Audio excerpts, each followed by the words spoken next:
đi đi đại陆đến nào quay đại陸Okay nè. ngang ông lại project ta thu ngang ông lại project ta tông vun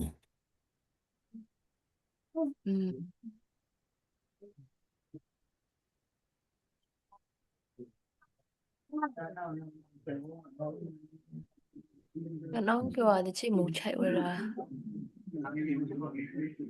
nghệ nó xuống có đâu nấu xin máu anh đã tên này thu lô rồi à ngang nghệ ông xuống ngang ông sát tận này khoe ngầu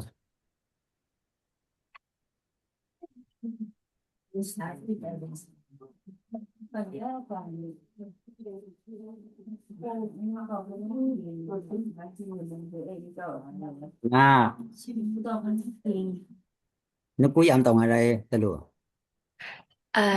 ngại lấy miểu một人养怎么包现在给那个呢nó cuối ăn tông hay là quy ăn thôi là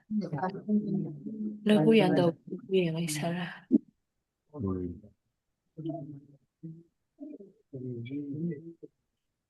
na ate ba namo yan to project ta you get lộc số này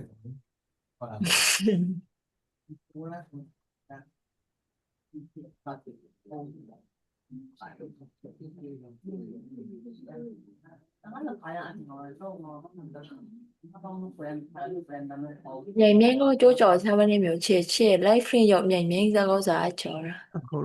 ကျွန်တော်တို့ရုပ်ကလပ်ကိုအနီးကပ်တော့ကြည့်အောင်နော် tiền nổi miếng bể sẽ lên No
problem. I'll remove it a bit. ဆရာမေရီကိုပဲအသေးစိတ်ပြပေးလို့ရလား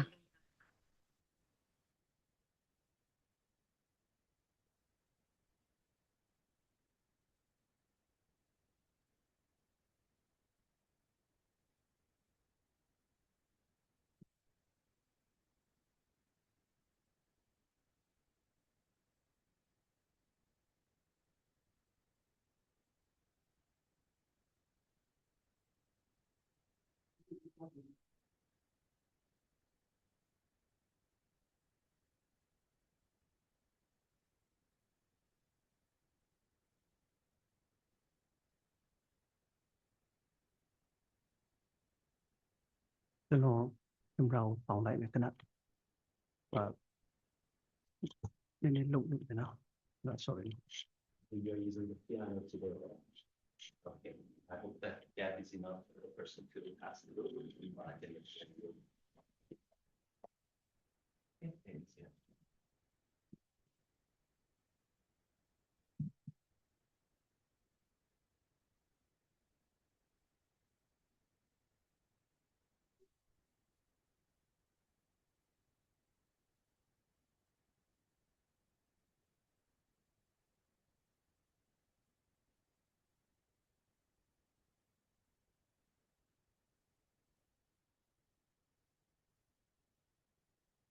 နော်ဒီမှာခဏကြည့်လို့ထားလိုက်မယ်နော်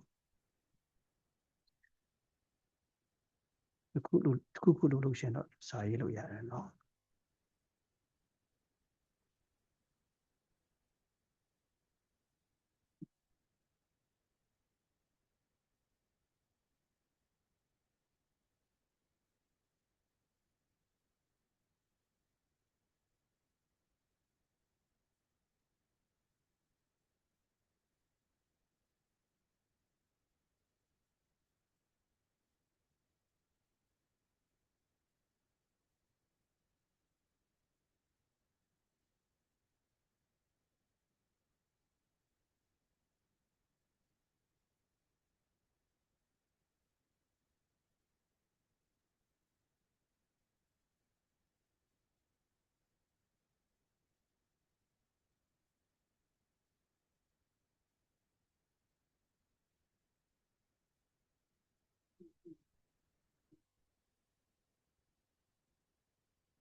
Để chơi cùng nhau.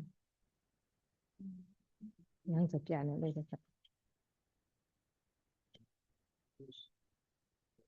Cứ chi chuẩn bị rồi đấy. Đấy thôi, các bạn còn hành con mình. ok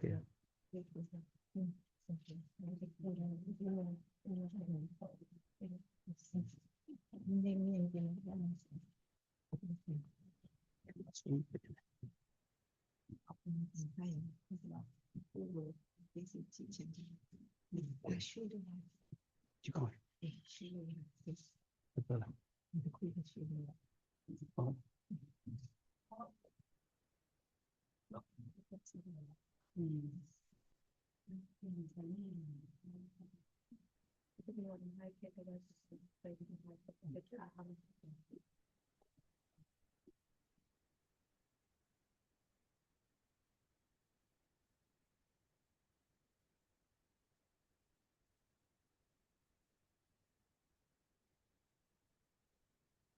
rồi no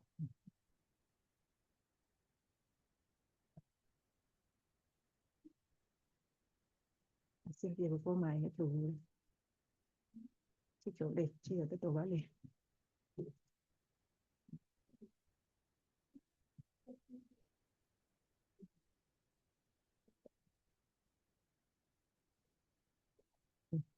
เป็นว่าอีก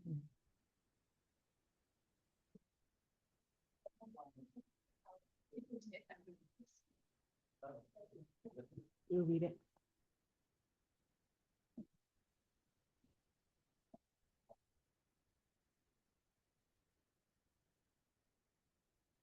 ในสิ่งจะต่อเลยแกเพลงเอตาแบบเบสต่อมาบ้านนะ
my chest piece over by. See that, I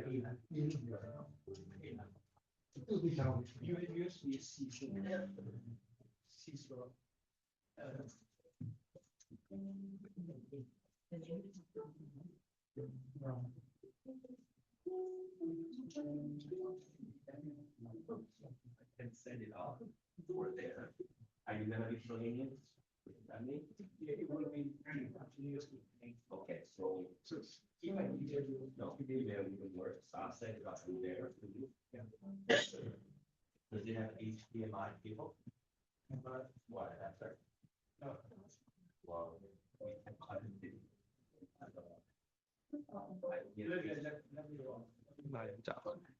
Yeah. ဒီမှာလား ဟိုရှိတယ်နှစ်ယောက်ရှိတယ် 기타가 셋업 기타 ဒီဒါတော့ဒီတိုင်းဘလို့ရှိရင်အတိုင်းရှိတော့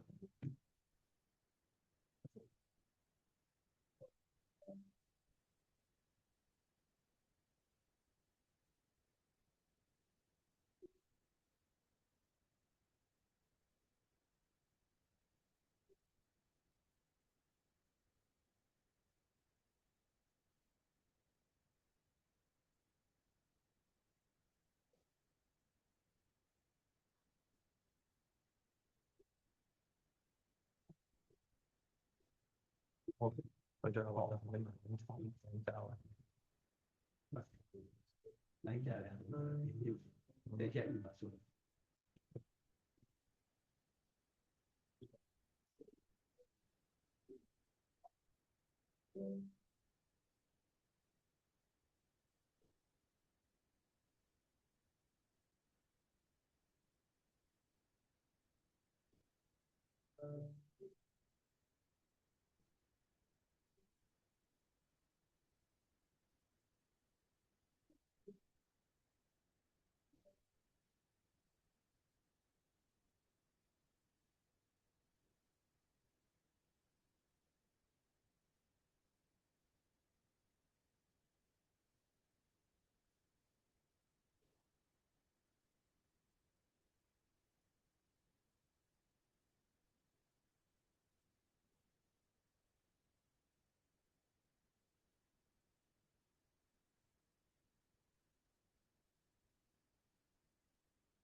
စိတ်ကြောင့်နည်းနည်းကြာသွားတယ်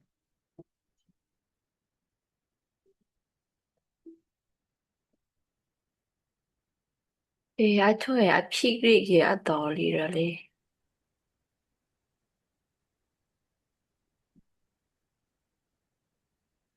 မူလာရုပ်ပါမယ်ဟိုအရင်ကြာတော့လေ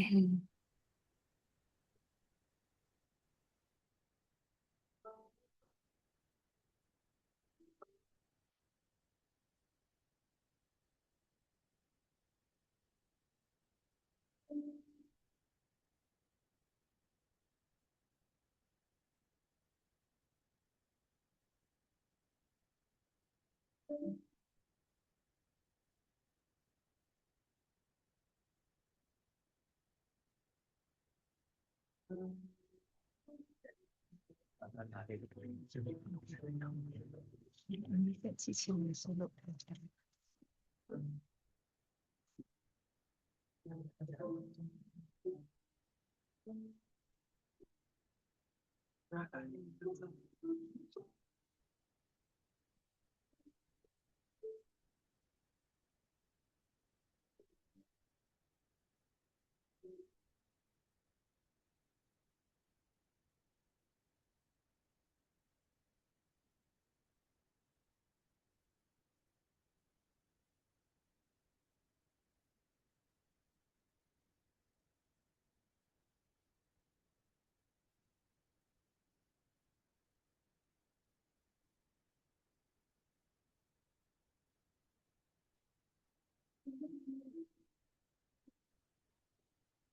Thank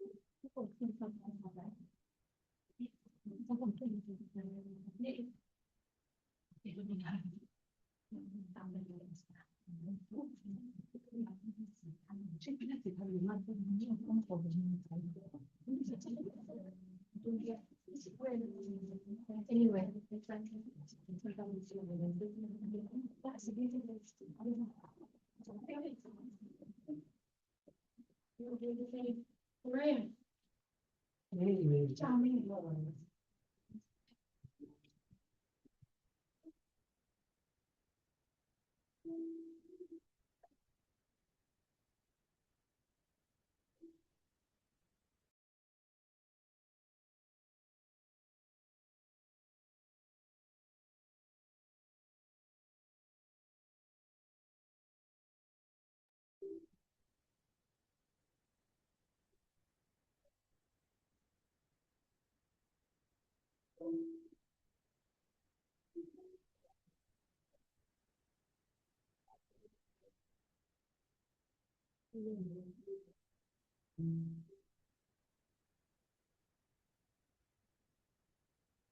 10 နိုင်ခွဲမှာ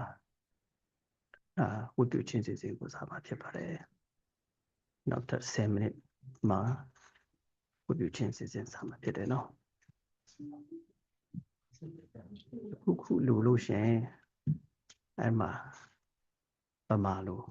ရေးပေးပါနော်ကျွန်တော်လောလို့မရဘူးကျွန်တော်ကရဝမ်လို့မျိုးဟုတ်တယ်နော်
အားလုံးပဲမင်္ဂလာပါကျွန်တော်တို့ဒီနေ့မမေရီရဲ့လောကခီးနောက်ဆုံးခီးစဉ်နေ့မှာရောက်လာကြတဲ့အရောက်စီတိုင်းကျေးဇူးတင်ကြောင်းကျွန်တော်ဦးစွာပြောချင်ပါတယ်ကျွန်တော်တို့ဒီနေ့အားလုံးလက်ထက်မှာအစီအစဉ်ရှိပြီးသားတော့ဖြစ်ပေမဲ့ကျွန်တော်ထပ်ပြီးမှကြောင်ရပါမယ်ဒီနေ့အစီအစဉ်ကျွန်တော်ဦးဆောင်ပြီးမှအဖွင့်တမန်ကျမ်းစာဖတ်ကြမှာဖြစ်ပါတယ်ပြီးတော့အဖွင့်ဆုတောင်းကReverend ကျုံပွိုင်ထောင်းနဲ့ဆုတောင်းပေးမှာဖြစ်ပြီးမှ congregational hymn sweet by and by ကျွန်တော်အားလုံးမတထပြီးမှတီးဆိုကြမှာဖြစ်တယ်ပြီးတော့ eulogy ကိုဒေါ်လမ်ကနေပြောကြမယ်ချင်းဖြစ်ပါတယ်ပြီးတော့ group song unity in Christ မြန်မာ church နဲ့တီးဆိုမယ်ချင်းဖြစ်ပါတယ်ပြီးတော့ကျတော့ tribute ကျတော့ Ukishin Kim Phong နဲ့ကန်တန်နန်ရိုက်တို့နဲ့ပြောကြမှာဖြစ်ပါတယ်အထူးဆုတောင်းအဲ့ပြီးမှအထူးဆုတောင်း Reverend Geoffrey နဲ့ဆုတောင်းပေးမှာဖြစ်ပါတယ်အထူးဆုတောင်းအပြီး group song Kachin family မှာတီဆိုကြမှာဖြစ်ပါတယ်အဲ့ဒီမှာကျွန်တော်တို့sermon ကြားနာရဖြစ်ပြီးမှာ Reverend ပိန်စလန်နဲ့စီရနဲ့ကျွန်တော်တို့ sermon ကြားနာရမှာဖြစ်ပါတယ်အဲ့ဒီ sermon အပြီးကျွန်တော်အားလုံး when the roll is call up yonder so that တခြင်းကိုတီဆိုပြီးမှာ Reverend Saul Winston ရဲ့အကောင်းကြီးမင်္ဂလာပေးခြင်းအပြင်ကျွန်တော်တို့ funeral အဆုံးသတ်ကြမှာဖြစ်ပါတယ်ကျွန်တော်နှုတ်ကပတ်တော်ဖတ်ကြရအောင်နော် Isaiah chapter 57 verses 1 and 2ဖြောင့်မတ်တော်သူသည်ဆုံး၍ယေရှုပြုတတ်တော်သူတို့ဒီဖယ်ရှားခြင်းကိုခံရသောအခါဖြောင့်မတ်တော်သူကိုမကောင်းသောအမှုအရာထဲကရုပ်သိမ်းပြီးဟုအဘယ်သူမျှမစင်ခြင်းအဘယ်သူမျှမအောက်မေ့ကြထိုသို့သောသူသည်ချမ်းသာထဲသို့ဝင်ရ၏ဖြောင့်မတ်စွာကျင့်လျက်မိမိအိယာပေါ်မှာငြိမ်ရ၏1 Corinthians chapter 15 verse 52နောက်ဆုံးသောတပုံမဟုတ်သောအခါတခဏချင်းတွင်မျက်စိတမိတ်၌ငါတို့ရှိသမျှဒီပြောင်းလဲခြင်းသို့ရောက်ကြမည်ထိုတပုံမဟုတ်ခြင်းရောက်သောအခါတေလွန်သောသူတို့သည်မပုတ်နိုင်သောအဖြစ်၌တည်လျက်ထားမြော့၍ငါတို့ရှိသမျှသည်ပြောင်းလဲခြင်းသို့ရောက်ကြလိမ့်မည်ရောက်ရကြမည် John chapter 11 verse 25ယေရှုကလည်းငါသည်ထမြောက်ခြင်းအကြောင်းအသက်ရှင်ခြင်းအကြောင်းဖြစ်၏ငါကိုယုံကြည်သောသူသည်တေလွန်တော်လဲရှင်လိမ့်မည်ကိုချင်းကျွန်တော်တို့service စဖို့အတွက် Reverend ကျုံပွိုင်ထောင်းနဲ့အဆုတောင်းဖြစ်ပါတယ်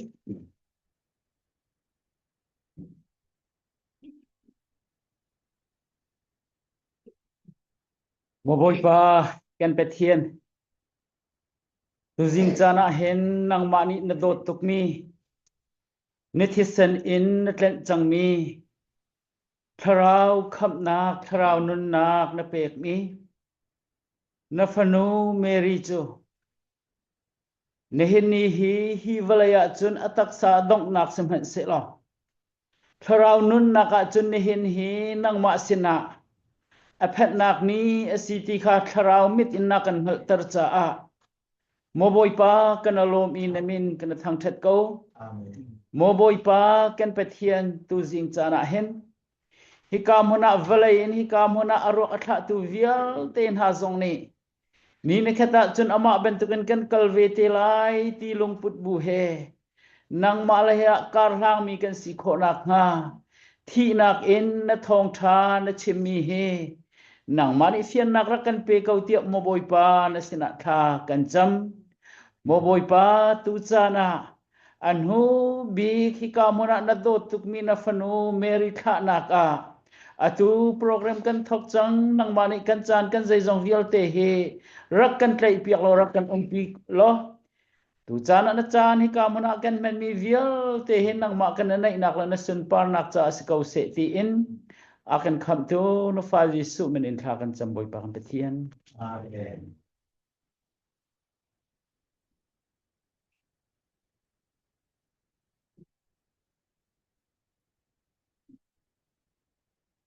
ကျွန်တော်တို့အလုံးမတတ်ထားပြီးမှsweet by and by ချက်ပချင်းပြီးဆိုကြရင်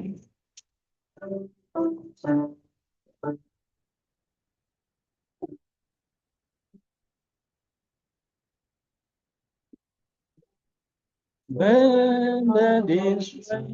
rod and day, one day we can see the fall. Oh, the Father's way, oh, the way. You prepare us a dwelling place there. In the sweet by and by, we shall meet on the beautiful shore. in the sweet by and by. We shall meet on the beautiful shore. We shall sing on that beautiful shore. A melodious song of the blessed, and our spirit shall sorrow no more. Nor I sigh for the blessing of rest in the sweet by and by. We shall meet on that beautiful shore in the sweet by and by. We shall meet on that beautiful shore. To our bountiful Father above, we will offer of praise for the glorious gift of His love and the blessings that follow our days in the sweet by and by. We shall meet on that beautiful shore in the sweet by and by. We shall meet on that beautiful shore.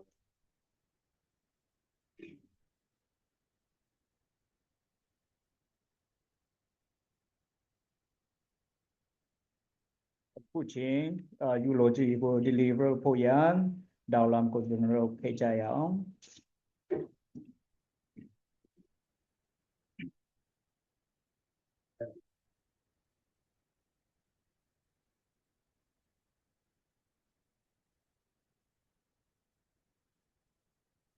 Hello, Minglaba. Samana mea Jamundo Leko, Daulam Chipare. Mary Dao say the did on Male Chipare. Ma Mary di Midasu Kunayadwe. Do the young some Pipare.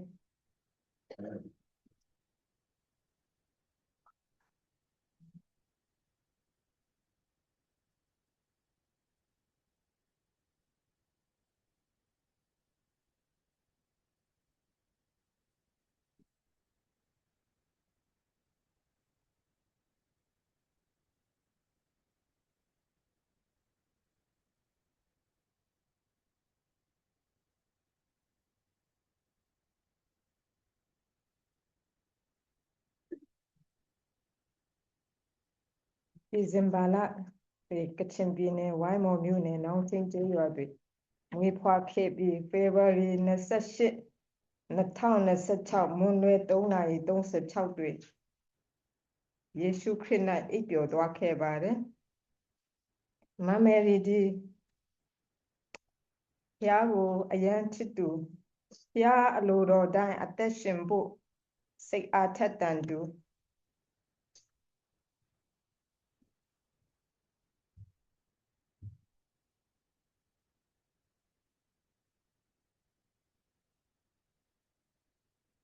No capadogo, Sinjin alone to and that do lip chipare.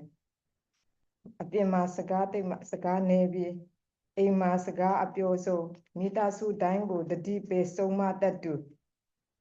Loga ayate, Pia, Gomia Jambe, a mere pure chin she do, with the yaw lip chipare. Mamma ridi, but went in pounding sets and yele count to the bow uzape that do. A Gomia say a piece she do. သူတစ်ပါးပေါ်စာနာစိတ်နဲ့ပေးကမ်းခြင်းစိတ်ရှိသူနူးညံ့သိမ်မွေ့သူတစ်ယောက်လည်းဖြစ်ပါတယ်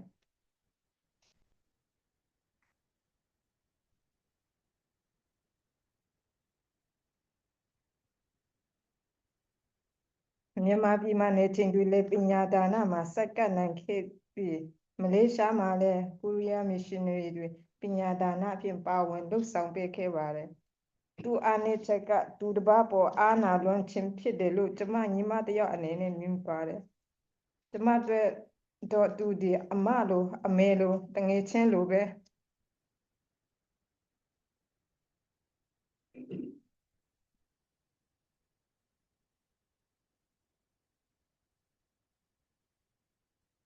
ရင်ဖွင့်ဖို့တိုင်ပင်ဖက်ဖြစ်ပါတယ်ဒါပေမဲ့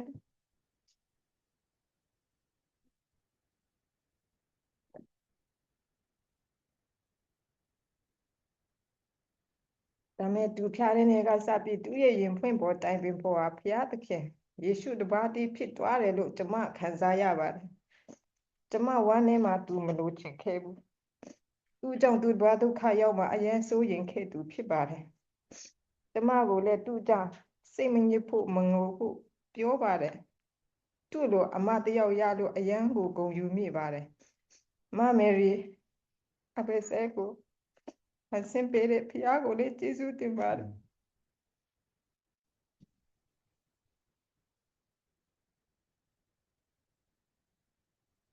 ကျမအတွက်ပုံသက်တွေကောင်းတွေအများကြီးထားခဲ့လို့လေသူ့ကိုကျေးဇူးတင်တယ်ညီမတယောက်အနေနဲ့အမမယ်ရီအဖေဆဲကိုပြောမဆိုမရှိခဲ့ရင်လေဒီနေ့လူရှိဖျားရှိမှာတောင်းပန်ပါတယ်စေစပီအသက်တာနိုင်လေမမယ်ရီအဖေဆဲဖြစ်ချင်တဲ့ဖျားအလိုတော်တိုင်းအသက်ဆက်ပြီးရှင်သွားမယ်လို့ကတိပေးရင်နှုတ်ခွန်းဆက်လိုက်ပါတယ်ကောင်းကင်ဘုံမှာပြန်ဆောင်ကြမယ်အဖေဆဲ rest in peace see you in heaven I love you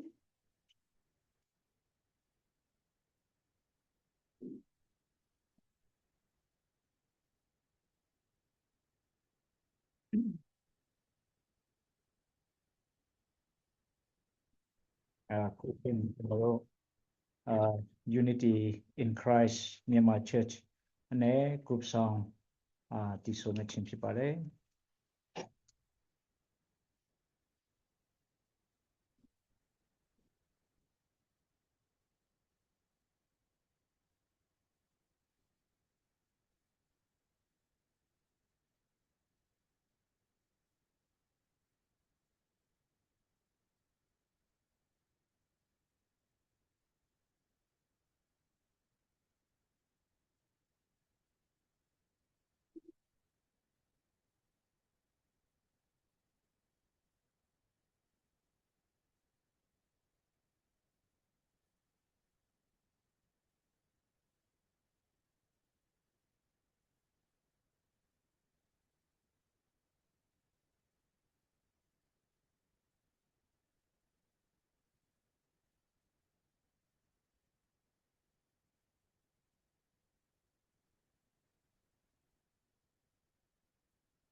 Now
အခုချိန်ကျွန်တော်တို့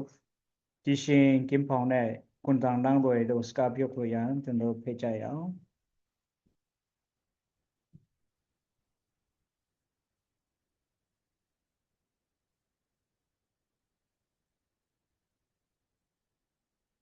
ဒီဥစ္စာကျွန်တော်အရေးဆုံးမမယ်ရတော့လာရောက်ပြီးမှအချင်းပေးမလာရောက်ပေးကြတယ်အရောက်စီတိုင်းကိုကျွန်တော်ရှေ့ဥစ္စာကျေးဇူးတင်ကြောင်းပြောကြလိုပါတယ်မမယ်ရတော့ကျွန်တော်တို့ဘာမှပြောစရာမလိုမလိုတော့အောင်သူသူကအေးရှိရှိနေတဲ့လူတယောက်ဖြစ်ပါတယ်ကျွန်တော်နဲ့တွေးဆမှာနှစ်ကျော်ကျွန်တော်အတူတူနေလာတဲ့အချိန်မှာသူကကျွန်တော်ဆိုတဲ့တစ်ခါမှပူနေမတော့ဘူးသူကအစားနဲ့လည်းသူတို့ဟိုသွားတီသွားဒါမျိုးလုပ်ကြကျွန်တော်လည်းဆိုလို့ရှိရင်ကျွန်တော်ဆိုတခါမှပူနေမတော့တော့သူကရောက်ခါစားမှာဆိုကျွန်တော်ကိုအများအားဆူတောင်းဖို့တက်တော်လာတယ်ဆူတောင်းရအောင်ဆိုတော့ကျွန်တော်မိသားစုတွေတော့အပြင်မှာသွားလို့ရှိရင်ပြန်လာလို့ရှိရင်ကျွန်တော်နောက်ကျလို့ရှိရင်သူစောက်နေမှာဆူတောင်းပြီးမှကျွန်တော်အိတ်တာသူကကြိုက်တယ်ဒါပေမဲ့ကျွန်တော်တခါတလေကျကျွန်တော်မိသားစုအပြင်သွားချက်တက်လာနောက်ကျတဲ့အချိန်လေးရှိတယ်သူကမစောင့်နိုင်တဲ့သူအိတ်တဲ့ချိန်လေးရှိတယ်အဲ့လိုမျိုးနဲ့ကျွန်တော်လာပြီးမှနောက်မှသူအဲ့လိုမျိုးဆေးမေးတေးကွေးမှာကလေးနှစ်ယောက်ကိုလည်းချမ်းစာပြီးဖတ်ခိုင်းနေပြီးရင်ကျွန်တော်မိသားစုအကုန်လုံးအခါမှာရှုတောင်းကြတဲ့တချင်းတွေဆိုပြီးမှအဲ့လိုမျိုးနဲ့ကျွန်တော်နေလာကြတယ်ပြီးရင်သူကနေမကောင်းတဲ့အချိန်မှာဆိုရှင်နေမကောင်းတဲ့အချိန်ထိမှာဆိုကျွန်တော်အရန်ကသူကမိသားစုအရင်လိုကျွန်တော်ကနေလာကြတယ်လို့ဖြစ်ပါတယ်ပြီးလို့ရှိရင်သူကဖယားကရန်ချစ်တဲ့လူတယောက်လည်းဖြစ်တဲ့အတွက်ကျွန်တော်တို့ကိုအမေရိကန်ဖယားနဲ့အတူတွားလာအမေရိကန်ပြည်တိုက်တွန်းခဲ့သူလည်းဖြစ်ပါတယ်ပြီးလို့ရှိရင်ကျွန်တော်ရဲ့တမီးနှစ်ယောက်လည်းသူအမေရိကန်ကျန်းစာဖတ်ဖို့ဖယားကိုအရန်ကြောက်ဖို့အမေရိကန်သူဆုံးမပြီးမှတွန်တင်ခဲ့ပါတယ်သူကအရန်ကိုကျွန်တော်နေတာလည်းသူအရန်ပြောတယ်သူကအရန်စူးစမ်းတဲ့လူတယောက်လည်းဖြစ်တယ်သူနဲ့ကျွန်တော်သူပြောဖို့ရတော့သူကျောင်းပဲတက်ချင်တယ်ဗောနော်သူအလုပ်ကတော့နောက်မှာပဲလုပ်မယ်ဗောအကျောင်းကအရင်ဆုံးဦးစားပေးမှတက်မယ်ဗောနော်အဲ့လိုမျိုးတွားမှာကျွန်တော်နဲ့အတူတူနေမယ်ဖះလူတို့ရှိလို့ရှိရင်နောက်မှာအင်းနည်းနည်းအကြီးဝယ်လာလို့ရှိရင်သူလည်းအခန်းတစ်ခန်းနဲ့ဒီလိုမျိုးဗောနော် washroom လို့ပါတော့ရေချိုးခန်းရှိတဲ့ဟာကိုအစီအစဉ်ပေးဖို့ကျွန်တော်တို့မှလည်းရှိတယ်ဒါပေမဲ့ဒါတော့ဖះလူတော့မရှိလို့ပဲဖြစ်တာဗောနော်အခုကသူကကျွန်တော်သူကအချိန်လည်းအရမှန်တယ်နောက်ကျတာလည်းမကြိုက်ဘူးသူများအကြောင်းပြောတာလည်းမကြိုက်ဘူးပြီးလို့ရှိရင်တော့ ဘယ်လိုလဲထိချတဲ့လူလည်းဖြစ်တယ်ဖះเจ้าတွားလို့ရှိရင်သူနောက်ချတယ်လုံးဝမကြိုက်ဘူးကျွန်တော်တို့ကျတော့ကလေးနဲ့ဆိုတော့တစ်ခါနောက်ချအမမေကျွန်တော်ပို့ဟိဖះเจ้าရင်ပို့ဟိမလို့ဆိုရတယ်ကျွန်တော်လမ်းလျှောက်သွားလိုက်မယ်ရတယ်ဆိုနေမကောင်းတဲ့ချိန်မှာတော့မှသူလမ်းလျှောက်ပြီးမှသွားတယ်ကျွန်တော်လိုက်ပို့ချင်တယ်သူကလမ်းလျှောက်ပြီးမှသွားမယ်တစ်ခါလေမိုးအရန်ကျော်တဲ့အချိန်မှာတော့ကျွန်တော်ကလေးထမင်းစားတဲ့အချိန်မှာဖေဖာစားချင်းမှာကျွန်တော်တစ်ချက်လောက်ပို့ပေးပါဆိုမှမိုးရွာတဲ့အချိန်မှာပဲကျွန်တော်ပို့ရမျိုးရှိတယ်ကျွန်တော်ကျတော့အများအားဖះเจ้าပုံမှန်နဲ့မရောက်ဘူးသူဆိုရှင်နောက်ချတယ်မကြိုက်တော့အများအားသူအစင်တစ်ဖြစ်ပြီးဖះเจ้าမှာအများအားအစင်တစ်ရောက်နေတဲ့လူရောက်လည်းဖြစ်တယ်ပြီးတော့သူကဒီလိုမျိုးလင်းညာတာလည်းမကြိုက်ဘူးသူကျွန်တော်တို့လည်းဆူတောင်းတဲ့အချိန်မှာအများအားဆူတောင်းတာကသူအများအားဆူတောင်းခံတာကျွန်တော်ဖះကိုကြောက်ဖို့နော်ပြီးနံပါတ်1မှာဖះကိုထားဖို့ပြီးလို့ရှိရင်ကျွန်တော်မိသားစုတွေဒီ US မှာနေတဲ့လူတွေရောဗမာပြည်မှာနေတဲ့လူတွေရောဒီအမေရိကမှာနေတဲ့လူတွေအကုန်လုံးအတက်တက်တူအများနဲ့ဆူတောင်းတယ်လို့တောင်းဖြစ်တယ်သူတယောက်ထက်အတက်ဆူတောင်းတယ်တခါမှကျွန်တော်မကြတူအများနဲ့ဒီအမျိုးရစဗမာပြည်ကချင်ပြည်နယ်အကုန်လုံးအတက်လည်းအများနဲ့ဆူတောင်းပေးတယ်လို့ဖြစ်တယ်ဆိုတော့ကျွန်တော်ကိုအခုအတူတူနေတော့နေခဲ့ပေမဲ့အခုသူကကျွန်တော်ထားခဲ့ပေမဲ့ကျွန်တော်အခုသူအများနဲ့သူကျွန်တော်ပြရနေမှာပါတော့နောက်ဘောင်းကနေမှာကြောက်ကြတယ်မမေရီအားလုံးကျေးဇူးတင်ပါတယ်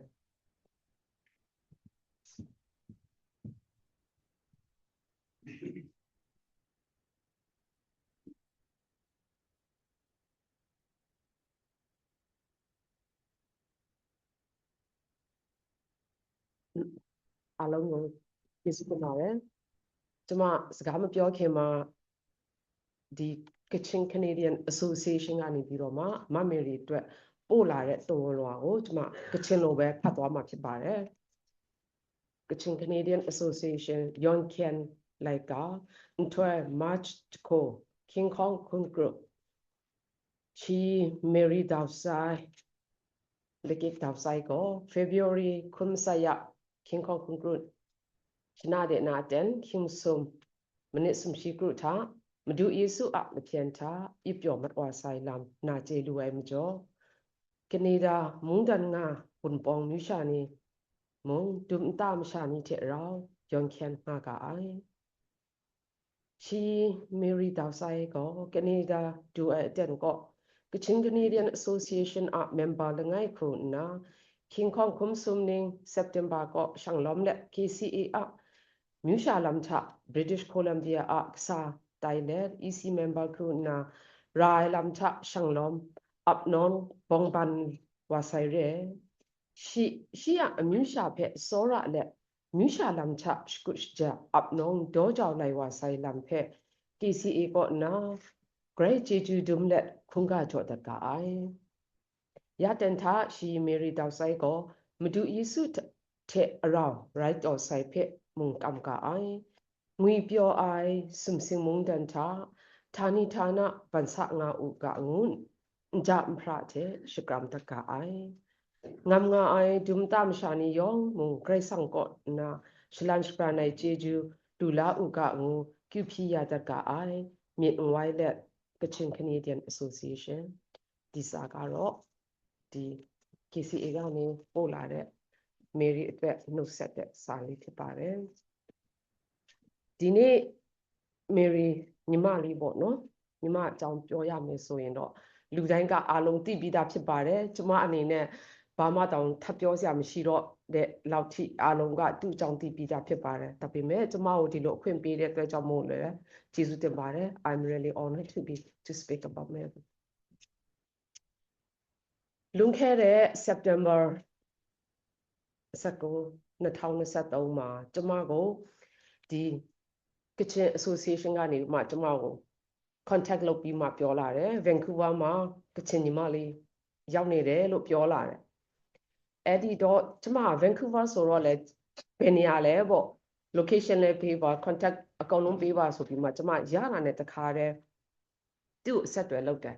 သူနဲ့အဆက်အသွယ်လုပ်တဲ့ခါမှာကျမနဲ့သူနဲ့တိတ်ဝမ်းသာသွားတာကကျမတို့နှစ်ယောက်ကစကားတူတယ်နော်စကားတူတယ်ဆိုတော့ကျမတို့ Kachin ရှင်မှာလည်းစကားအကွဲတွေရှိတယ်အဲ့ဒီတော့သူနဲ့ကျမက family name လည်းတူတယ်ညီအမတော်တယ်ပေါ့နော် အဲ့ဒီမှာတာရွတ်ဝမ်းတာတဲ့အကြောင်းဖြစ်သွားတယ်ပြီးရင်ကျမတို့ကဒီ naming မှာခေါ်တဲ့ဟာရှိတယ်သူကကျမတို့အပိုင်လို့ခေါ်တယ်အမပေါ့သူကြောက်တဲ့ပဲရှိတယ်ဒီကနေရာတစ်ခုလုံးပေါ့အဲ့ဒါနဲ့ကျမကလည်း Esther ကိုတခါလေအကြောင်းကြားလိုက်တယ် Esther ရေနင်းနဲ့အရန်နေတဲ့နေရာမှာ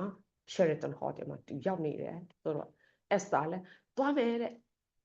ညီမ Esther လည်းအများအားဖင်ပေါ်တယ်ပြောလိုက်ရင် no ဆိုတာမရှိဘူးအဲ့နဲ့သူလည်းသွားတယ်Mary ကိုတကြိုးတယ်အဲ့ဒီညမှာအခါနဲ့သူ့အိမ်မှာသမင်းဟင်းတွေကျွေးတယ်အဲ့လိုနဲ့ Mary တောက်ဆိုင်ဟာကျမတို့ရဲ့ဘဝထဲကိုရောက်လာတာဖြစ်ပါတယ် Vancouver မှာနော်နောက်ပိုင်းကတော့အလုံးသိပြီးသားဖြစ်တယ်ကျမတို့နဲ့နေတဲ့အချိန်ဟာတိတ်တူတောင်းလာတယ်ကျမတို့နှမျောတယ်အားလုံးပဲပေါ့နော်ဒါပေမဲ့ဒီနေ့သူ့ရဲ့အသက်တာမှာကျမတွေ့ရှိရတဲ့ကျမနဲ့အတူသူနဲ့ကျမနဲ့ရှိတဲ့ relationship မှာကျမအတွက်တင်ယူရရှိတဲ့ဟာကိုကျမစံစာမှာတွေ့ရှိရတဲ့အရာနဲ့ကျမတင်ယူရရှိတဲ့အကြောင်းကိုဒီနေ့အနေငယ်ပြောချင်ပါတယ်သူ့ရဲ့ character ဟာ Ephesians 2:10 မှာရှိတဲ့ For we are God's handiwork created in Christ Jesus to do good work which God prepared in advance for us to do သူရဲ့နေ့တိုင်းအသက်ရှင်တဲ့အသက်တာမှာသူကတကယ်ပဲ Christ like ကိုသူကတကယ်လုတ်ပြသွားတာဖြစ်ပါတယ်အဲ့ဒီအရာကိုကျွန်မတွေ့ရှိရတယ်သူအားဖြင့်သူကခုနပြောသလိုမနော်သူက name humble ဖြစ်တယ်တိမ်မွေ့တယ်စိတ်ရှည်တယ်ဒီ patience ဆိုတာကိုကျွန်မစီမှာရဖို့တိတ်ခက်ခဲတယ်ဒါပေမဲ့သူနဲ့ communicate လုပ်ရတဲ့အချိန်တိုင်းမှာသူစီကကျွန်မအဲ့ဒါ energy ရပါတယ် she never complain ဘယ်တော့မှ complain မလုပ်ဘူးကျမကအကြီးဖြစ်ပေမဲ့တစ်ခါတလေကျရင်အလုပ်ကဒီလိုလုပ်တင်တယ်လို့ပြောလိုက်တဲ့အချိန်မှာဆိုရင်သူကစကားအေးလေးနဲ့ပဲအပိုင်ဒီလိုဆိုမှသူကျမကိုပြန်ပြီးတော့မှပြောတတ်တယ်အဲ့ဒါကျမသူစီကတင်ယူရတာပေါ့နော်အဲ့ဒီတော့သူကကျမတို့ Christianity life ရဲ့ like Christ ဆိုတာကိုသူကကျမကို perform လုပ်သွားတာဖြစ်ပါတယ်လို့ခုနကျမဒီကျမ်းပိုက်ဖတ်ရခြင်းကကျမအတွက် apply ဖြစ်တယ် application သူစီရရတယ်ကျမရဲ့အတ္တရဲ့ application ပေါ့နော်အဲ့ဒါပြောချင်တာဖြစ်ပါတယ်လို့သူများကိုအပြစ်မြင်ဖို့နေတတ်တာနော်သူကအမြဲတမ်းခွင့်လွတ်တတ်တယ်ခွင့်လွတ်ခြင်းဆိုတာကကျမတို့အတွက်အားလုံးအတွက်အင်မတန်မှအရေးကြီးတဲ့ခရိယန်တယောက်ရဲ့အတ္တမှာသူစီရရတဲ့ humble နဲ့ loving caring အရာအားလုံးသူကျမတို့ပုံဖော်သွားတယ်ဖျားသခင်ကကျမတို့လုပ်ရမယ့်ဟာကိုမေရီအားဖြင့်တင်ကြားသွားတာပြသသွားတာဖြစ်ပါတယ်ဖျားသခင်ပြောတဲ့စကားတွေကိုသူစီရလည်းရခဲ့တာအများကြီးပါတနည်းနောက်ပိုင်းတော့မှာတော့သူကျမရေးစပြီးတော့မှနေမကောင်းဖြစ်လာတော့ကျမကလန်လီမာနေတယ်အဲ့တော့သူစီခဏလာဖို့လေသူကအရင်အာနာတတ်တယ်ဒါမဲ့ဖုန်းနဲ့ပြောတယ်သူစပြီးတော့မှသူခံစားလာတော့ကျမသူပြောတယ်ဒါတွေလုံးတဲ့နဲ့ထဲနဲ့ဆိုနေသူကနည်းနည်းဘယ်လိုပြောမလဲဘာမှဖြစ်လောက်ဘူးထင်တယ်လို့ပဲပြောတယ်နော်ဒါပေမဲ့ကျမသူ့ကို Vancouver သူရဲ့ family doctor ကိုနှစ်ခါခေါ်သွားတယ်အဲ့ဒီနောက်ပိုင်းမှာတော့လှုပ်ရှားရှိတဲ့အရာတွေကိုဆရာဝန်ညွှန်ကြားတဲ့ဟာတွေကိုလိုက်လုပ်တယ်ဆရာဝန်ကလည်းကျမတို့ကဗမာပြည်ရဆိုတော့သူ့ကိုTB လို့သူက suspect ရှိတယ်အဲ့ဒါနဲ့ X-ray တော့ရခိုင်းတယ်ဟိုကလောက်ခိုင်းတယ်ဒါပေမဲ့တရက်ကြတော့အိမ်ပြန်လာတယ်မေEsther ကကျမကိုဖုန်းပြန်ခေါ်တယ်အမရေးလာခဲ့ပါဆိုတော့ကျမခါလေးတွားလိုက်တယ်တွားတော့ကျမကိုဆရာဝန်နဲ့သူရဲ့ family doctor နဲ့ပြန်ဖုန်းခေါ်တဲ့အခါမှာတော့911ပဲခေါ်ပါတဲ့အဲ့တော့ကျမ911ခေါ်တဲ့ ambulance တွေလာတယ်အဲ့ဒီချိန်ကျမှပဲသူက stage 4 cancer ဆိုတာကျမတို့ရခဲ့တယ်အဲ့ဒီ result ဒါပေမဲ့ဘာမှသူရဲ့အတ္တကိုကျမတင်ယူရရှိတဲ့အတ္တနဲ့သူဖြားပြီးတော့မှအိယာထဲရောက်သွားတဲ့အချိန်မှာလေသူ့ရဲ့အတ္တသူ့ရဲ့ယုံကြည်ခြင်းအရာဟာသူတစ်စိတ်မှမပြောင်းခဲ့ပါဘူးလျော့လည်းမလျော့ခဲ့ပါဘူးသူအမြဲတမ်းချီးမွမ်းတယ်အမြဲတမ်းဆုတောင်းတယ်ချစ်မေတ္တာကိုသူအမြဲတမ်း still အဲ့ဒီတိုင်းပဲသူသွားတယ်ကျမအစာအိမ်သွားလဲတဲ့ခါလဲကျမသားပါလာတဲ့နေ့ဆိုရင်သူကျမသားကိုပြန်လို့တီးခိုင်းတယ် hymns နေဆိုကြတယ်ဆေးရုံမှာသွားလဲတော့လဲဖေသူကစန်းစာနားထောင်ခြင်းနဲ့ကျမစန်းစာကိုအတန်ထွက်ဖတ်ပေးတယ်ကျမနဲ့သူနဲ့အဲ့ဒီဆေးရုံသွားတဲ့အခါတိုင်းမှာသူရဲ့အနာရောဂါအကြောင်းကိုကျမတို့မြောက်ပြောတာတိတ်မရှိတော့ဘူးဖះရဲ့ချစ်ချင်းနဲ့ဖះရဲ့ကြီးမြတ်တဲ့အရာကျမတို့ဟာကိုချစ်တာထက်ဖះကပို့ပြီးတော့မှချစ်တယ်လူအားဖြင့် temporary healing ကိုရချင်ပေမဲ့ဖះက eternity အတွက်ပြင်ဆင်ထားပေးတယ်ဆိုတဲ့အကြောင်းအရာတွေကိုကျမတို့ညီမနှစ်ယောက်အများကြီးပြောပြတာဖြစ်ပါတယ်ကျမပြန်ခါနေတဲ့သူပြောတာကအမလိုင်းခွန်အားရတယ်ဆိုတဲ့စကားပဲပြောတယ်သူကြိုက်တဲ့ဟင်းဆိုရင်သူကတောင်ပေါ်ဟင်းပေါ့နော်အစင်ကပြောတယ်အစားပြောတယ်ကျမတို့နှစ်ယောက်ကကတွင်းတွေ့တဲ့တောင်ပေါ်ဟင်းအတူတူစားတယ်ပေါ့နော်အဲ့ဒါလေးစားရရင်သူကျင်းတတ်တယ်ကျမလည်းသူ့ကိုပြောတယ်အာနာစရာမလိုဘူးဒါအားလုံးက blessing အခွင့်အခါရှိတော့မှပဲလောက်ရတဲ့အရာတွေဖြစ်တယ်ဆိုတာကိုသူ့ကိုလည်းပြောခဲ့တာဖြစ်ပါတယ်လို့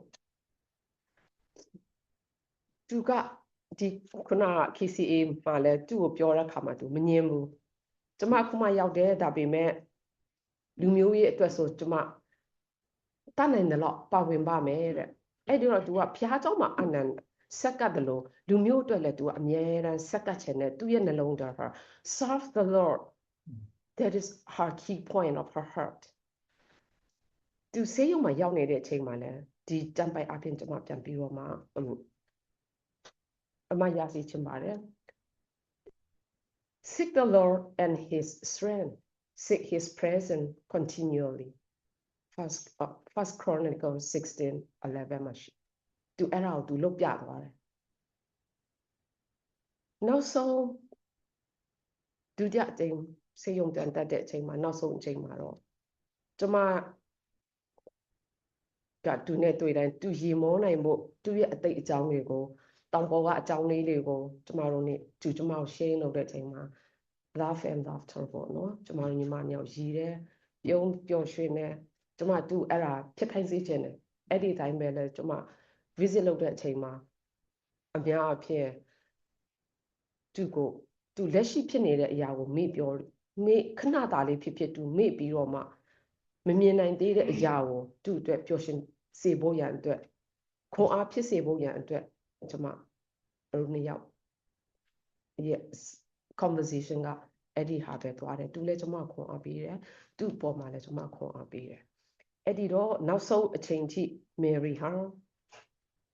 abide in me and I in you ဆိုရက် John 15:4 ကိုသူလက်တွေ့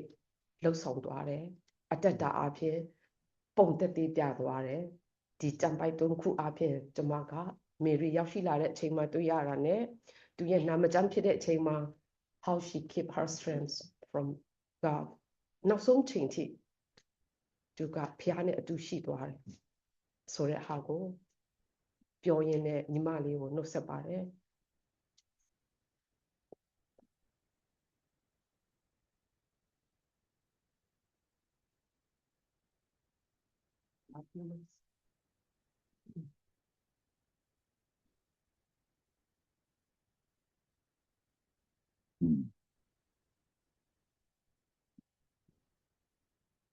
ခုချင်းကျွန်တော်တို့သူဆူတောင်းပေးဖို့Reverend Geoffrey ကိုဖိတ်ခေါ်ပါတယ်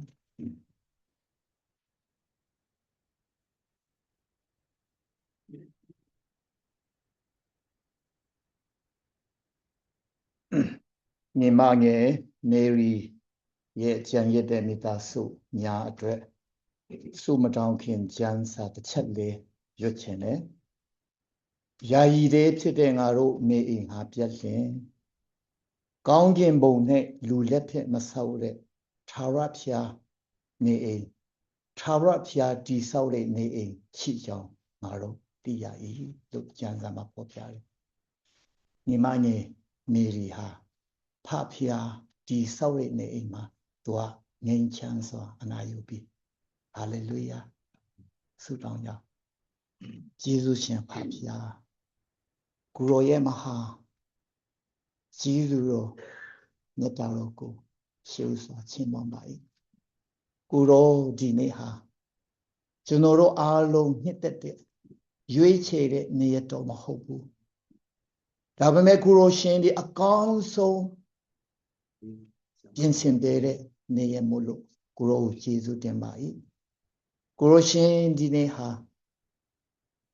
ကျွန်တော်တို့ထံကနေထွက်ခေါ်တဲ့ညီမငယ်မေရီနောက်ဆုံးဇာဗနာယုတ်လခန္ဓာကိုတကြူချင်းကအစ funeral service အစီအစဉ်တစ်ခုစီတိုင်းအတုံးပြုတ်နိုင်ရန်ကိုရောရှင်ဒီအခွင့်အခါပေးတော့ကြောင့်ကိုရောရဲ့နာမတော်ကိုချီးမွမ်းပါ၏ဖဖျားသခင်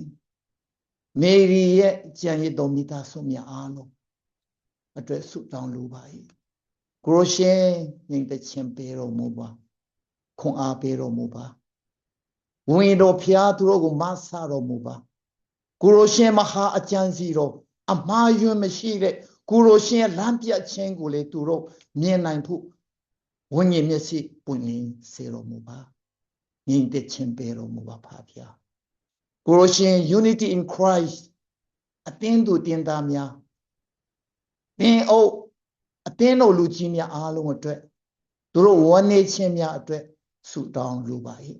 ကိုရောရှင်မဆာတော်မူပါလမ်းပြတော်မူခွန်အားပေးတော်မူပါတန်ရှင်တော်ဝိညာဉ်တော်မဆာတော်မူပါယေရှုတင်ပါဖဖျားဒီကနေ့ကျွန်တော်တို့ပြုလုပ်တဲ့ဒီဇာမင်းညွတ်တဲ့သူချင်းကစီစဉ်တစ်ခုတည်တာကိုရှင်မဟာဘုံတော်ဖြစ်ပါစေကြောင်းဘာဒီလိုဖြစ်နေရှုအမိနာမှာသူတော်ဖဖျားသခင်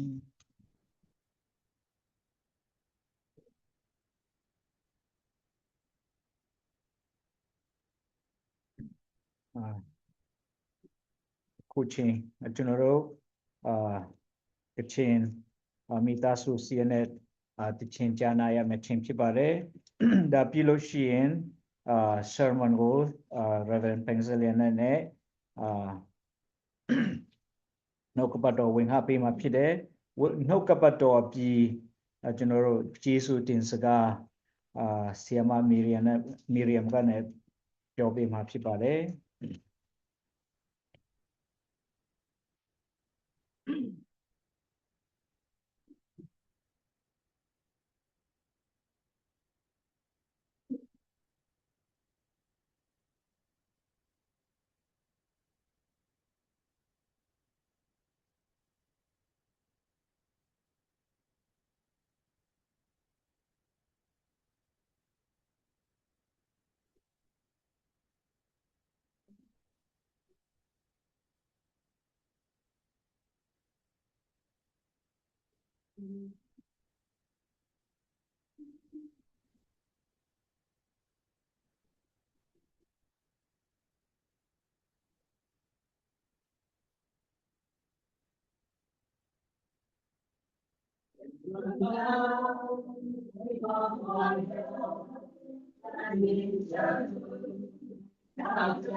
ဒီကနေ့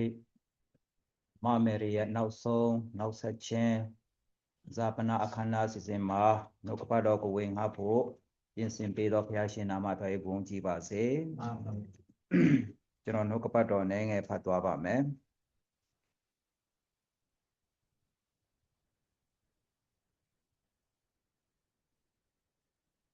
ယောမဩဝါဒစာဆောင်ခန်းကြီး9အငယ်7ထဲကကျွန်တော်ဖတ်သွားပါမယ်ဤအကြောင်းအရာဟုမူကားအပြစ်တရားသည်တယောက်သောသူအားဖြင့်လောကသို့ဝင်၍အပြစ်တရားအားဖြင့်တည်ခြင်းတရားသည်ဝင်တည်နှင့်အညီလူအပေါင်းတို့သည်အပြစ်ရှိသောကြောင့်တည်ခြင်းသို့ရောက်ရကြ၏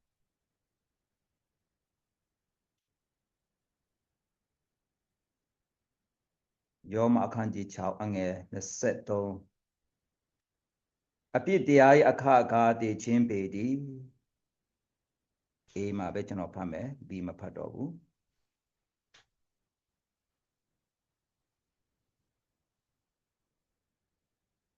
ပြီးတော့ယောမအခန်းကြီး8အငယ်30တဲကခရစ်တော်သည်တင်တော့အထဲ၌ရှိတော်မူလေဒီကိုယ်ကာယအဖြစ်အပြစ်ကြောင့်အသေးဖြစ်တော်လဲဝိညာဉ်တော်မူကားဖြောင့်မတ်ခြင်းကြောင့်အသက်ရှင်လျက်ရှိ၏ဖတ်သွားတော်နှုတ်ကပတ်တော်ပေါ်ဖျားရှင်အသေးဖန်ကောင်းကြည်ပေးပါစေအရင်းငယ်ဆုတောင်းကြပါစို့ဟာလေလုယာမြတ်တော်ရှင်ဖဖျားသခင်နာမတော်မြတ်ကိုချီးမွမ်းပါရယ်ကိုတော်ယေရှုခရစ်နာတော်ဒီလဲသာသမီတို့အပေါ်၌နေ့စဉ်မပြတ်လုံလောက်စွာခံစားရသောခွင့်ပေးဒီတမကဒီကနေ့မမယ်ရီနောက်ဆုံးနှုတ်ဆက်သောအစီအစဉ်ဇာပနာအခမ်းအနား၌လဲပါဝင်ခွင့်ရတဲ့အတွက်ယေရှုတင်ပါတယ်ကိုတော်ရှင်ဖျားဒီကနေ့အရာဟုစီတိုင်းရဲ့အသက်တာနဲ့နှုတ်ကပတ်တော်အဖြစ်စကားပြောတော်မူပါတည်ခြင်းတရားတွေလူတိုင်းရဲ့ကြုံတွေ့ရမယ့်အရာဖြစ်ပါတယ်ကိုတော်ရှင်ဖျားတည်ခြင်းနဲ့တရားနဲ့ကြုံတွေ့သောအခါမကြုံတွေ့ခင်မှာကိုတော်ရှင်ဖျားလူရဲ့အသက်တာနဲ့ပြင်ဆင်ဖို့ရန်ဒီနှုတ်ကပတ်တော်အဖြစ်အရာဟုစီတိုင်းနဲ့ကိုတော်စကားပြောတော်မူပါအသက်တာနဲ့ချိန်တိုင်းအလုံးစုံကိုတော်၌လည်းအနိုင်ရင်ယေရှုမဟာနာမဆုတောင်းစကအနံ့ကြပါဖဖျားရှင်အာမင်ဒီမမယ်ရီအကြောင်းကိုကျွန်တော်လည်းနည်းပြောချင်တယ်ပေါ့နော်မမယ်ရီကအမတာမဒီကျွန်တော်တို့အတင်းတော်ကိုရောက်လာပြီးတဲ့နောက်ပိုင်းမှာသူကကျွန်တော်တို့အတင်းတော်နဲ့အများကြီးအားကိုးရတဲ့လူတစ်ယောက်ဖြစ်တာပေါ့နော်ဆိုတော့အတင်းတော်မှာလည်းအများကြီးတင်ယူစရာတွေရှိတယ်ကျွန်တော်တို့အပေါ်မှာပေါ့နော်ကျွန်တော်တို့အနေအားဖြင့် သူဟာအမတားမှရိုးသားတယ်ဘုရားကိုချစ်တယ်ဒီနှုတ်ကပတ်တော်ကိုအယံကြိုက်တဲ့သူဖြစ်တယ်ပြီးတော့ဘုရားသခင်ရဲ့နှုတ်ကပတ်တော်ကိုအယံတင်ယူခြင်းတဲ့လူတစ်ယောက်ဖြစ်တယ်ဆိုတော့ तू နားမလဲတဲ့အရာတွေကို तू အမြဲတမ်းမေးလိမ့်ရှိတယ်လေးလာလိမ့်ရှိတယ်ပေါ့နော် तू ကဘုရားတရားဖက်မှာအမတားမှစိတ်အားထက်တန်တဲ့လူတစ်ယောက်ဖြစ်တယ်ဒါပေမဲ့လူဆိုတာကဒီလောကမှာခဏပဲနေရတဲ့လူတွေဖြစ်တယ်ကျွန်တော်တို့ခဏသာနေရတယ်ဖြစ်တယ်လောကရဲ့ဧည့်သည်ဖြစ်တယ်ပေါ့နော်ခုနဆရာတယောက်ဖတ်သွားပြီလောကရဲ့ဧည့်သည်ဖြစ်တဲ့နေသူတနေ့ကျတော့ဒီမှာထိုင်နေတဲ့လူတွေအားလုံးဟာလောကနဲ့ခွေးခွာသွားမှာဖြစ်တယ်ဒီနေရာဟာကျွန်တော်တို့ယာယီတဲဖြစ်တဲ့အတွက်ကြောင့်ကျွန်တော်တို့ဖရာသခင်ပြင်ဆင်ပေးသောအိမ်တော်မှာတနေ့ကျတော့အားလုံးကဝင်စားမယ်ဖြစ်တဲ့အတွက်ကြောင့်ဒီတည်ချင်းတရားနဲ့ကြုံတွေ့ရတာဖြစ်တယ်ဆိုတာကိုကျွန်တော်အနည်းငယ်ပြောချင်တယ်ဒီမှာရှင်လုဒီယောမဩဝါဒအထဲမှာပြောတဲ့စကားကရှင်ကျွန်တော်တို့ဘယ်လိုပြောမလဲရှင်ပေါလုကပြောတဲ့စကားဖြစ်တာပေါ့နော်လူဆိုတာဒေရမယ်ပေါ့နော်တနေ့တော့ဒေရမယ်ဆိုတဲ့အကြောင်းကိုပြောရတယ်တည်ချင်းတရားဟာတဲ့တယောက်တော်သူအားဖြင့်လောကသို့ရောက်ရှိလာပြီးအဲ့ဒီတည်ချင်းတရားကြောင့်ပေါ့နော်လူတိုင်းအားလုံးကတည်ရတယ်ဆိုတော့ဘာဖြစ်လို့အပြစ်ရှိသောကြောင့်တည်ရတာပေါ့နော်အပြစ်ရှိသောကြောင့်ဆိုတော့တည်ချင်းတရားဆိုတော့ဘယ်သူမှမကြုံတွေ့ချင်ဘူးဆိုတော့လူတွေတချို့လူတွေကကျွန်တော်တို့အားလုံးတည်ရမယ်တည်ချင်းနဲ့ရင်ဆိုင်ရမယ်ဆိုတော့လူတွေအခုကိုတည်ပါလားဆိုတော့ဘယ်သူမှတည်ချင်မှာမဟုတ်ဘူးအကုန်လုံးကြောက်နေတကယ်တမ်းကျတော့ကျွန်တော်တို့တည်ချင်တယ်လို့သာပြောတာတကယ်တမ်းကိုတည်ပါလားဆိုရင်တော့လူတွေကဘယ်သူမှတည်ချင်တယ်လို့မရှိမှာမဟုတ်ဘူးသို့သူလိုကောင်းမတည်ချင်းတရားဆိုတာကကျွန်တော်တို့မထင်မှတ်ပဲနဲ့လောကကိုရောက်လာတာဖြစ်တယ်နော်ဘသူပဲဝါမှတည်ချင်းတဲ့လူတရားမရှိဘူးဒါမှရောက်လာတယ်မထင်မှတ်တဲ့ချိန်မထင်မှတ်တဲ့ကာလမထင်မှတ်တဲ့နေ့ရက်ဆိုတော့ဂျေဇုတင်ဖို့ကောင်းတာကကျွန်တော်တို့တည်ရမယ့်နေ့ရက်မတည်တာကဘုရားသခင်ကိုဂျေဇုတင်ဖို့ကောင်းတယ်တည်ရတဲ့နေ့ရက်ကိုကျွန်တော်တို့မတည်ပေးတာဘုရားသခင်ကြိုတင်ကျွန်တော်တို့ကိုမပြောခဲ့တာဂျေဇုတင်ဖို့ကောင်းတယ်ဒါမဲ့လူဒီအားလုံးတည်ရမယ်ဘာဖြစ်လို့လဲဆိုတော့ဘုရားသခင်ရဲ့စကားကိုငင်းဆန်ပေးတဲ့နောက်ပိုင်းဘုရားသခင်ပေးတဲ့ပညတ်တရားကိုလွန်ဆန်ပေးတဲ့နောက်ပိုင်းပေါ့နော်ဒီချင်းတရားဆိုတော့ရောက်လာတယ်ကပ္ပဥကြအခန်းကြီးနေ့အငယ်16ထဲမှာဘုရားသခင်ကပြောပြီးသားဘုရားသခင်ဖန်ဆင်းထားတဲ့လူတွေကိုတေးဖို့ဖန်ဆင်းတာမဟုတ်ဘူးထာဝရအသက်ရှင်ဖို့သူ့ရဲ့ဂျေဇုတရားကိုအမြဲတမ်းချီးမွမ်းဖို့ဘုရားသခင်လူကိုဖန်ဆင်းထားတာဖြစ်တယ်ဒါပေမဲ့ဘာဖြစ်လို့လူကိုတေးရတယ်လဲဒါပေမဲ့ဘုရားသခင်ကသူ့ကိုပညတ်ထားတယ်သူဖန်ဆင်းထားတဲ့လူတွေကိုလာမမအောင်ပညတ်တည်ထားတယ်အဲ့ဒီပညတ်တရားကိုလွဲချော်သွားတဲ့အခါမှာဒီကဘာဦးကျန်ခန်းချင်းที่အငယ်16ထဲမှာဒီအပြင်ရဲ့အသီးကိုမစားရဘူးကြံတာအကုန်လုံးစားလို့ရတယ်ဆိုမှဘုရားသခင်လူကိုပညတ်ပေးခဲ့တယ်ဒါပေမဲ့လူတွေကစာတန်ရဲ့စကားကိုနာခံပြီးမှပညတ်ကိုဖောက်ပြန်ပြီးမှအသီးကိုစားလိုက်တော့ဒီချင်းတရားဆိုတာကိုရောက်လာရှင်ဒီကဘာဦးကျန်ခန်းကြီး3အငယ်6ထဲမှာတော့ကောင်းမကောင်းတိကျွမ်းသောအပင်ကိုစားပြီးတဲ့နောက်ပိုင်းမှာလူမှာအရှက်တရားဆိုတာရောက်လာအရှက်တရားရောက်လာတော့သူ့ဟာသူအရှက်တရားကိုကာဖို့လုပ်နေတယ်တင်ဘောတပန်းပင်ကိုယူပြီးမှသူအရှက်ကိုကာပေးမယ်အဲ့ဒီအရှက်ကိုကာနိုင်တယ်လားဆိုမကာနိုင်ဘူးဘုရားသခင်ကသူတို့ကိုမမြင်တော့ဘူးဘုရားသခင်သူတို့ကိုမမြင်တော့ဘူးနော်အခန်းကြီး3အငယ်9ထဲမှာပေါ့နော်ဘုရားသခင်ကတင်တော့ပဲမှာလဲဥယျာဉ်ထဲမှာသူတို့ရှိနေတယ်ဥယျာဉ်ပြင်မရောက်သေးဘူးသူတို့ကဘုရားသခင်အဲ့ဒီအာဒါမနဲ့အေဝါကိုတင်ပဲမှာလဲတင်တို့ပဲမှာလဲတဲ့တင်တို့ဘယ်ရောက်နေတာလဲတဲ့ဆိုတော့သူတို့ကဘာပြောတယ်ဝန်ခံခဲ့တယ်သူတို့ကငါတို့ရှက်လွန်းလို့တဲ့ပုံနေတာငါတို့ရှက်လွန်းလို့ပုံနေတာဘယ်သူတင်တို့ကိုဒီဘောနော်အဝတ်အရှင်လေးဖြစ်တယ်ဆိုတာကိုဘယ်သူကပြောတယ်လဲတဲ့ဘုရားခင်ပြန်မေးတယ်နော်သူတို့အရှက်ဖြစ်နေတယ်ဆိုတာသူတို့ကတတိလာတယ်ကောင်းမကောင်းအတီးကိုစားပြီးတဲ့နောက်ပိုင်းမှာအဲ့ဒီနောက်ပိုင်းမှာဘုရားသခင်နဲ့လူဟာလုံးကွာရှင်းဖြစ်တယ်ဆိုတော့တည်ခြင်းတရားဆိုတာဘုရားနဲ့ကွာရှင်းခြင်းဖြစ်တယ်တည်ခြင်းတရားဆိုတာဘုရားနဲ့ကွာရှင်းခြင်းဖြစ်တယ်ဆိုတော့ဘုရားနဲ့ကွာရှင်းတဲ့လူကအသေးဖြစ်တယ်နော်ဒီကနေ့ကျွန်တော်တို့ရှင်လျက်နဲ့ဘုရားသခင်နဲ့ကွာတဲ့လူဟာဘုရားသခင်ရှေ့မှာတည်တော်သူဖြစ်တယ်ဆိုတော့နှုတ်ကပတ်တော်အဖြစ်ကျွန်တော်တို့တွေ့ရတာပေါ့နော်ဆိုတော့ဒီမှာကြည့် ဒီချင်းတရားဆိုဖျားနဲ့ကွာတဲ့လူဒါကြောင့်ဒီအပြစ်ရှိတော့ကြောင့်လူတွေကအားလုံးကတည်ရမယ်နော်ရှင်ယောမဩဝါဒအခန်းကြီး6အငယ်23မှာလူတွေဖျားနဲ့ကွေးကွာရမယ်ဒါပေမဲ့ဂျေဇုတော်အဖြစ်ကျွန်တော်တို့ဟာပြန်ရှင်တန်ဖို့ဘုရားသခင်အစစ်စင်ရှိတယ်နော်ဂျေဇုတော်အဖြစ်ပြန်ရှင်တန်ဖို့အစစ်စင်ရှိတယ်ဘုရားသခင်ကဘာဦးကျမ်းထဲမှာပေါ့နော်ဘာကိုယူတယ်လဲတင်ဘောတဖားနဲ့လူတွေအရှက်ကာပေမဲ့ဘာနဲ့ပြန်ကာပေးတယ်လဲဆိုတော့တရေနဲ့ပြန်ကာပေးတယ်ဆိုတာတင်ဘောတပန်းတရားခဏအကာအကွယ်လုပ်နိုင်တယ်နော်ဒါပေမဲ့ဘုရားသခင်ပေးတဲ့အတရေဟာတဲ့နော်တရေဆိုတာကအကောင်နဲ့ရလာတဲ့အခိုင်အမာဖြစ်တဲ့အရာဖြစ်တယ်အဲ့ဒါနဲ့ပြန်ကာလာတဲ့အခါမှာလူတွေဟာဘုရားသခင်ကကျွန်တော်တို့ကိုပြန်ကဲတင်မယ်ဆိုတဲ့အရာကိုပြောသွားတာဖြစ်တယ်ဆိုတာကိုတွေ့ရတယ်ဒါပေမဲ့ယောမဒီရှင်မသက်အခန်းကြီးကိုအငယ်28အငယ်28အငယ်22မှာဗာပြောလဲတည်ချင်းနှမျိုးအကြောင်းကိုခရစ်တော်ကပြန်ပြောတယ်လူတွေအားလုံးကတည်ရမယ်နော်တည်ရမယ်ဆိုတာအဲ့ချင်းမှာတပည့်တော်တယောက်ကဘာမေးတယ်လဲဆိုတော့ခရစ်တော်ကခေါ်တဲ့အခါမှာခရစ်တော်ခေါ်တဲ့အခါမှာတပည့်တယောက်ကဘာပြောတယ်လဲခရစ်တော်တပည့်တယောက်ကဘာပြောတယ်လဲဆိုတော့ဒီငါ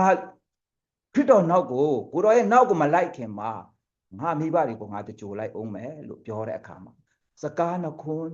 ခရစ်တော်ပြောခဲ့နော်လူတွေတို့ဒီလူတွေကိုတကြိုပါစေတဲ့လူတွေတို့ဒီ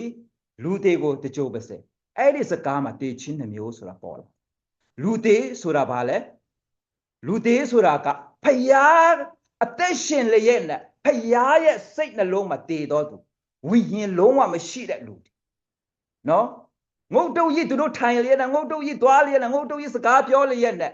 နော်စကားပြောလျက်နဲ့ဘုရားခရစ်တော်ကကျွန်တော်တို့ကိုလူသေးလို့ခေါ်တာကဝိညာဉ်မရှိတဲ့ကြောင့်ဘုရားဝိညာဉ်နဲ့အသက်မရှင်တဲ့လူတွေကိုလူသေးလို့ပြောတယ်နော်တည်တော်သူတို့ဆိုတာကခန္ဓာကိုယ်နဲ့စိတ်ဝိညာဉ်ကွာတဲ့လူအခုမအမေရိယာတည်တော်သူဖြစ်တယ်နော်ဆိုတော့ခန္ဓာကိုယ်နဲ့စိတ်ဝိညာဉ်ကွာတဲ့လူပြီးတော့လူသေးဆိုတာကဘာလဲဆိုတော့ဝိညာဉ်နဲ့လုံးဝကွာခြားတဲ့လူတေချင်းနှမျိုးအကြောင်းကိုဒီမှာခရစ်တော်ကိုယ်တိုင်ကကျွန်တော်တို့ကိုဖော်ပြထားတာဖြစ်တယ်ဒါကြောင့်ကျွန်တော်တို့အားလုံးကခရစ်တော်ကပြောတယ်တည်တဲ့လူလားကျွန်တော်ဒီကနေ့ပြောချင်တာကျွန်တော်ဒီကနေ့နှုတ်ကပတ်တော်ဟာမအမေရိအတွက်အကျုံးမဝင်တော့ဘူးကျွန်တော်တို့အားလုံးအတွက်အကျုံးဝင်တယ်နှုတ်ကပတ်တော်ဖြစ်တယ်ဒါကြောင့်ခရစ်တော်ကဒီမှာပြောထားတယ်ဒီချင်းနှမျိုးအကြောင်းကိုကျွန်တော်တို့ကပြောတယ်ပထမဆုံးကဝိညာဉ်တည်တဲ့လူဒုတိယကခန္ဓာကိုယ်နဲ့စိတ်ကွာရှင်းတဲ့လူပထမကဝိညာဉ်နဲ့ဘုရားသခင်ကိုကွာရှင်းတဲ့အရာကိုပြောတယ်